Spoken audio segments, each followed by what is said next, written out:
আচ্ছা, রাস্তাঘাটে আমরা যখন গাড়ি চালাই তখন আমাদেরকে পুলিশরা যে বিভিন্ন অপরাধে আমরা অপরাধ করার কারণে তারা আমাদেরকে যে গাড়ির বিভিন্ন ধরনের মামলা দেয়।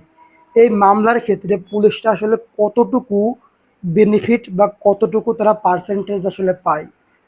আমাদের অনেকেরই কিন্তু এই ধরনের কথা বলতে দেখা যায় যে পুলিশরা একটা পার্সেন্টেজ পায়, যার জন্য পুলিশরা অনেককে বেশি বেশি বা বেশি বেশি অঙ্কের মামলা দেয়, কিন্তু তারা কিন্তু চাইলেই কখনোই তারা আইনের বাইরে মামলা দিতে পারে না।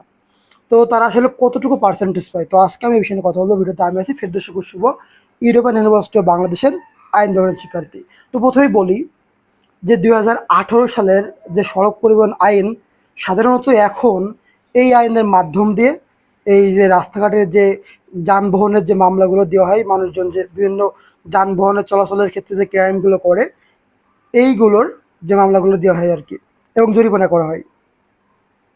তো 2018 সালের আগ থেকে পুলিশরা কিন্তু একটা কমিশন পেত, এবং ব্রিটিশ আমল থেকে এইটা শুরু হয় আর কি। ব্রিটিশ আমল, পাকিস্তানি আমল থেকে এবং স্বাধীনতার পরবর্তী সাল থেকেও বাংলাদেশের যে মামলাগুলো দেওয়া হতো, এই মামলাগুলোর ক্ষেত্রে যে সার্জেন্ট বা যে আসলে মামলাটা দিত, তখন যেই অ্যামাউন্টটা মামলা করা হতো সেই অ্যামাউন্টটার 30 থেকে সর্বোচ্চ 70% পর্যন্ত যারা মামলা হতো তারা কিন্তু একটা পার্সেন্টেজ পেত। কিন্তু 2018 সালের এই সড়ক পরিবহন আইন, এই আইনটা পাশ হওয়ার পর থেকে কোনো সার্জেন্টে কিন্তু কোনো পার্সেন্টেজ পায় না।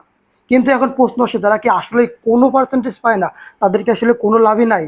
হ্যাঁ, এখানে একটা টুইস্ট আছে। তাদের কোনো লাভই নাই এই ব্যাপারটা বলা যাবে না। তাদের একটা লাভ আছে, সেই লাভটা হলো যখন কোনো সার্জেন্ট একটা ভালো, মানে একটা ভালো পারফর্ম করে, তাদেরকে যখন এই যে মাঠে পাঠানো হয় বা এই যে রাস্তাঘাটে পাঠানো হয়, তারা যদি কোনো একটা সার্জেন্ট ভালো পারফর্ম করে, তার এই পারফরমেন্সের উপরে তার একটা অবশ্যই বেনিফিট আছে। তার এই বেনিফিটটা, এটা সরাসরি বা প্রত্যক্ষ হবে না, এটা পরোক্ষ হবে। তার সামগ্রিক সকল বিষয়ের উপরে তার একটা আলাদা নজর উপর থেকে আসে, যে হ্যাঁ, সে ভালো পারফর্ম করতেছে, যার জন্য তাকে প্রমোশন বা তার উপর একটা এককালীন, অনেক সময়টাই তাকে এককালীন পুরস্কৃত করা হয়। কিন্তু সেই পুরস্কারটা কখনোই সরাসরি ওই যে জরিমানাটা করছে তার উপরে না। কিন্তু 2018 সালের আগে পিআরবি এর বিধিমালা এবং ট্রাফিক পুলিশের যে বিশেষ আইনটা আছে, এর মাধ্যম দিয়ে পুলিশরা একটা বেনিফিট পেত, কিন্তু এখন সেটা পায় না। তাই আমাদের অনেকের মনে যে ভুল ধারণাটা আসলে যার আছে, যে ধারণাটা হলো পুলিশরা আমাদেরকে মামলা করলেই তারা একটা বেনিফিট পায় এবং তারা সেই বেনিফিটটার জন্যই আমাদেরকে মামলা করে। ঘটনাটা কিন্তু এখন এরকম আসলে নাই, আর এখন ওইরকম হওয়ার সুযোগও নাই।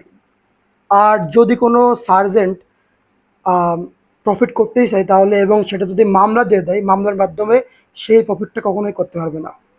আর অনেকে যদি দেখা যায় না, অনেকে বিভিন্ন সময় একটু মানে সাইড সুইড থেকে টাকা পয়সা নেয়, এইটা পুরোপুরি তাদের লাভ, এখানে সরকারের কোনো লাভ নাই।